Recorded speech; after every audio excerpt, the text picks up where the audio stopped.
కూటమి పతనం ప్రారంభమైందని కమలాపురం మాజీ ఎమ్మెల్యే పి రవీంద్రనాథ్ రెడ్డి అన్నారు. సోమవారం ఆయన మీడియా సమావేశం నిర్వహించారు. ఈ సందర్భంగా ఆయన మాట్లాడుతూ రాష్ట్ర వ్యాప్తంగా జరిగిన వెన్నుపోటుకు 2 ఏళ్లు కార్యక్రమం విజయవంతంతో ప్రజల్లో కూటమి ప్రభుత్వం పట్ల ఎంత వ్యతిరేకత ఉందో తేలిపోయిందన్నారు. ఇక మిమ్మల్ని ఇంటికి పంపడం ఖాయమని, ఎవరు వచ్చినా మిమ్మల్ని కాపాడలేరన్నారు. రాష్ట్ర వ్యాప్తంగా ప్రతి నియోజకవర్గంలో ప్రభుత్వం పట్ల వ్యతిరేకత స్పష్టంగా కనిపిస్తుందని అన్నారు.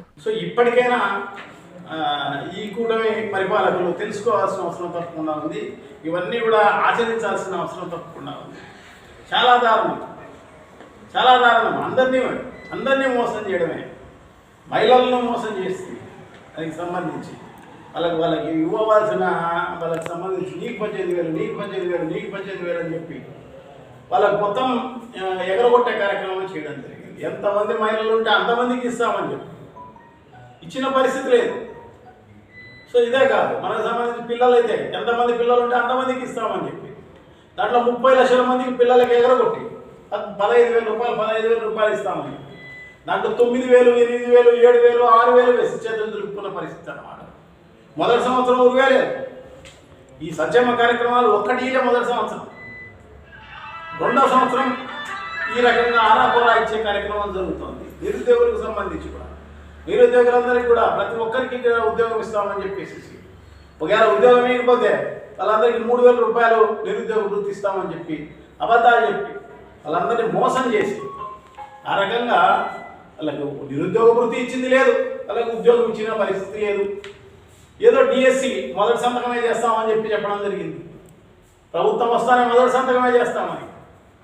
మరి మొదటి సంతకం చేసినామో లేదో కానీ ఒక సంవత్సరం తర్వాత జరిగిన డిఎస్సిలో ఈ రకంగా మోసాలు ఎక్కడ చూసినా ఎంత స్కామ్ చేయడం జరిగింది.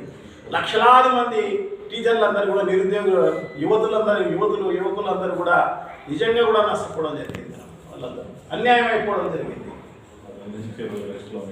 15 లక్షల నుంచి 20 లక్షల రూపాయలు ఒక ఉద్యోగాన్ని ఈ స్పోర్ట్స్ కోటా అని చెప్పేసి, తర్వాత వికలాంగుల కోటా అని చెప్పేసి నిజంగా కూడా వాళ్ళు స్పోర్ట్స్ పరీక్ష రాయకపోయినా, డిఎస్సి పరీక్ష రాయకపోయినా కూడా వాళ్ళకు స్పోర్ట్స్ కోటా స్పోర్ట్స్కి సంబంధించిన సర్టిఫికెట్ ఉంటే చాలు ఉద్యోగం ఇస్తాం. ఉద్యోగం ఇచ్చిన జీవో రిలీజ్ చేసి మళ్ళీ ఆ జీవో ఇప్పుడు కాండడం తీసేయడం జరిగింది.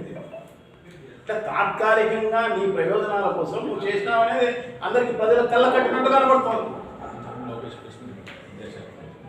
సో ఇంతవరకు విద్యాశాఖ మంత్రి ప్రెస్ మీట్ పెట్టిన పరిస్థితి లేదు, ప్రభుత్వం ఆన్సర్ ఇచ్చిన పరిస్థితి లేదు. అధికారులు ముందుకు వస్తున్నారు తప్ప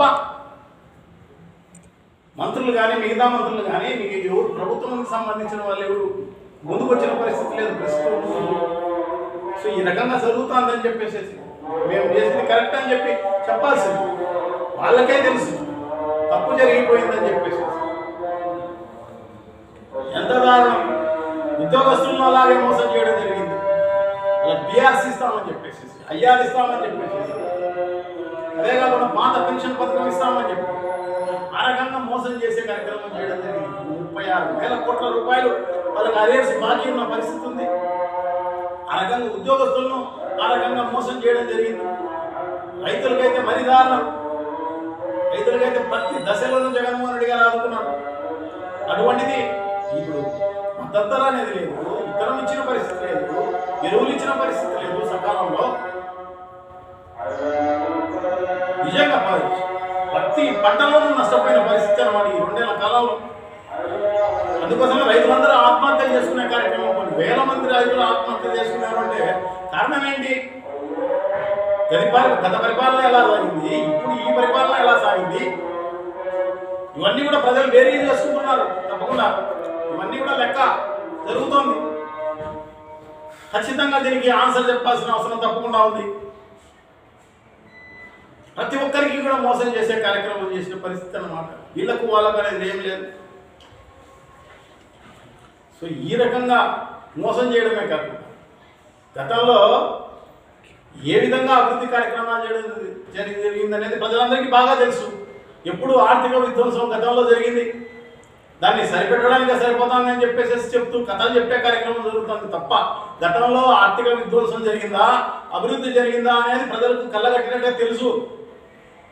నువ్వు అబద్ధాలు చెప్తే వాళ్ళు నువ్వు చెప్పింది నమ్మే పరిస్థితి ఏం లేదు. నీ పచ్చ మీడియా చెప్తే నమ్మే పరిస్థితి ఏం లేదు. అందుకోసమే ఈ ర్యాలీ ఇంత పెద్ద ఎత్తున సక్సెస్ అయింది. అదేవిధంగా మెడికల్ కాలేజీలు అయితేనేమి, పోర్టులు అయితేనేమి, దాదాపు 4 పోర్టులు, 10 ఫిషింగ్ హార్బర్లు, ఇవన్నీ నిర్మించింది ఎవరు? ప్రతి ఊర్లోనూ సచివాలయాలు నిర్మించింది ఎవరు? A new dawn rises in Stonehouse Spade, where dreams take flight and learning finds purpose. Born from the vision of our directors to create a stress-free learning environment where every child grows with confidence, joy and curiosity. A strong IIT and NEET foundation with AI, coding and robotics program nurturing innovators for tomorrow. A holistic development with discipline, creativity, leadership, an education that shapes character beyond textbooks, an environment where learning is joyful, teachers are mentors, and every student's journey is stress-free. Viswasai Group of Schools, educating future-ready minds through stress-free education. Now open at Stonehouse Spade, playgroup to grade 7. A vision of stress-free education from the directors of Viswasai.